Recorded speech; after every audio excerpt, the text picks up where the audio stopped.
Hey guys, and welcome back to the channel. In today's video, we're going to be talking about why every WRX, this is my VB WRX, needs an access port. We're going to be going over kind of everything you need to know if you're considering an access port, if you don't have one, if you've got your warranty intact, and basically everything you need to know. And we're going to be taking my 2022 WRX, which is now tuned for a drive. We're going to be doing some polls. We're going to talk about my decision making, kind of why I made the decision, and I think by the end of the video, you'll have a pretty good understanding about why you probably want an access port, why you probably want a tune, and it's probably even worth maybe foregoing a warranty for the amount of fun and the amount of smiles that will come from doing that. But let's hop into the car, take it for a drive, do some polls, and I'll see you guys there. All right, we're taking a ride in my 2022 WRX, and in today's video, obviously we are talking about why every WRX needs an access port. Now, this video is gonna specifically, and I apologize for the car because we are cold started here, but this video is going to specifically address the VB WRX, which is the 2022 Plus WRX,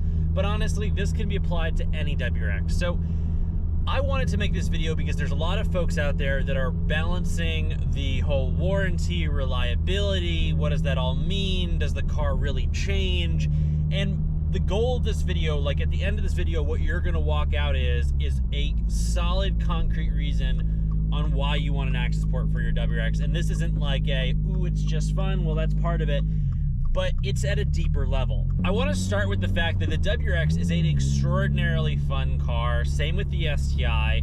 They are a lot of fun. The WRX specifically is a car that just out of the box doesn't have a whole lot of power. Now, power and all that stuff isn't the whole world, and this car is a wonderful car, so I'm not trying to make it sound like driving a stock WRX you can't have fun, because you very much can. But in the same vein, a WRX that's running a tune is not really a WRX anymore. I mean, though the difference between, and this is what I wanted to get at, the difference between a tuned WRX and a normal WRX is, I would go as far as saying they are different cars. Sure, the bones of the car, the structure of the car is the same, but every other aspect of driving is different. Even if you're not chasing power, the way the car responds, the way the car drives, the way the car acts in first and second gear, which are going to be the most common gears that you work with, are just fundamentally different. What tuning does is it takes, you know, with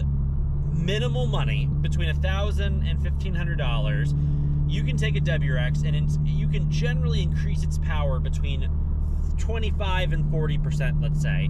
That's generally what you can do. And the car goes from being a, is it really worth 30 grand sports car, to a, wow, I can buy this for just 30 grand, or whatever it is. You can buy a used WRX and get better bang for buck. But every aspect of the driving has changed. Even if you're somebody that you're saying, I enjoy the tight turns, I enjoy that aspect of driving, I enjoy, you know, just the daily driver that's capable of doing it. Well, getting an extra 40% power just takes it one step further, where you're coming out of the turn, you're coming out of XYZ, you're going into it, you know, the few times that you do want to accelerate, it makes the car such a more visceral experience, and it just takes the car one step further in what you can and can't do with this platform. And I guess where I'm going is, no matter why you enjoy this car, and no matter why you buy it, and no matter why you keep it in your driveway,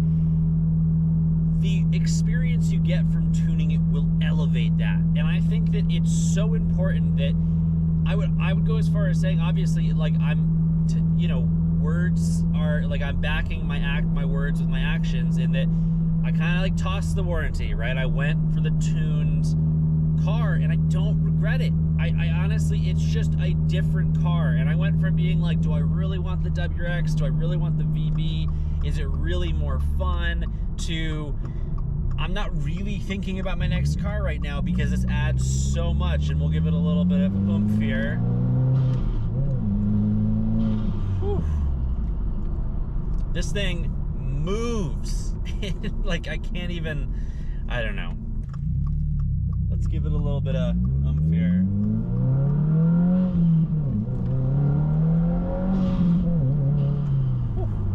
Hold on, I gotta slow down here.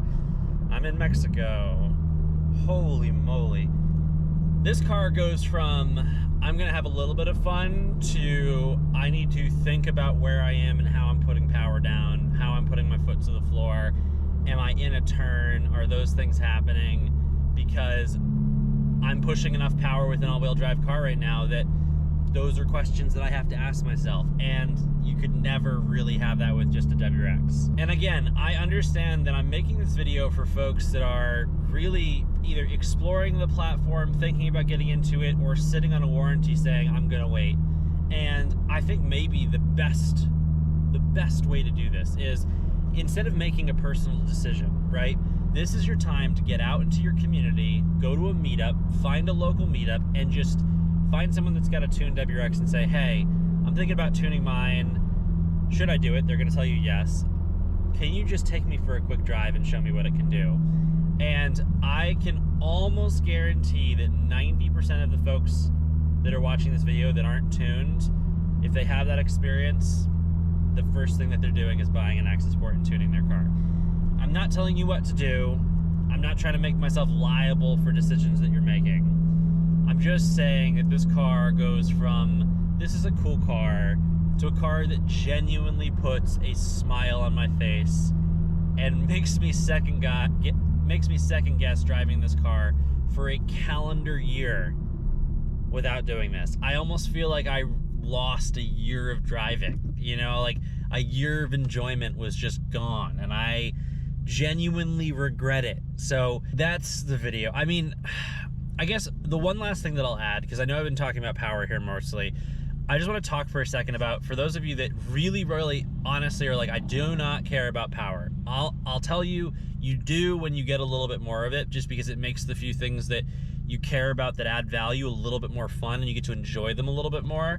But I think most importantly, what it does is, and I can't accelerate here because usually there's cops.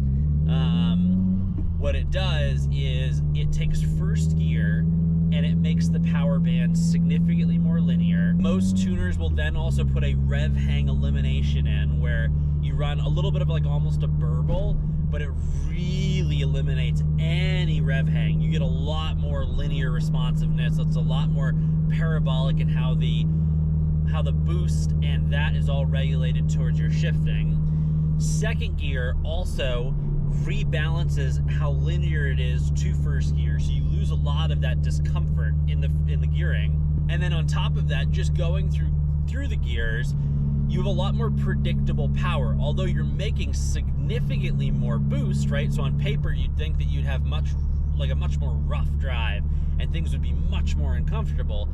What you actually experience is much more predictable driving and much more predictable power. And that, from a day-to-day, is extremely comfortable. I will also say, one of the other beautiful things you get is an ability to monitor your engine. I'm talking the dam, knock. It kind of forces you to get good gas. These are all things that if you're just like, I don't want to ruin my warranty, these are all things that could, on paper, actually help you avoid a problem, because they're going to force you to take better care of your WRX. And that, in and of itself, is extremely important to consider when you're considering the whole journey of ownership and what that means and what all of this means for you. Well, hopefully you guys enjoyed the video. We're gonna have more tuning kind of content coming out, because obviously I'm making some real power with my car. You guys are gonna figure that out shortly here, or you may already know, depending on how much you watch the channel. I almost never do this, but if you did enjoy the video, please consider liking and subscribing, and also commenting on the video. The channel needs some love right now. For some reason, the YouTube algorithm just does not like me right now, and videos are not going out to subscribers. So any love that you can give the channel, the video, anything like that would be greatly appreciated. Thank you guys for watching. I appreciate each and every one of you, and I will see you guys in the next video.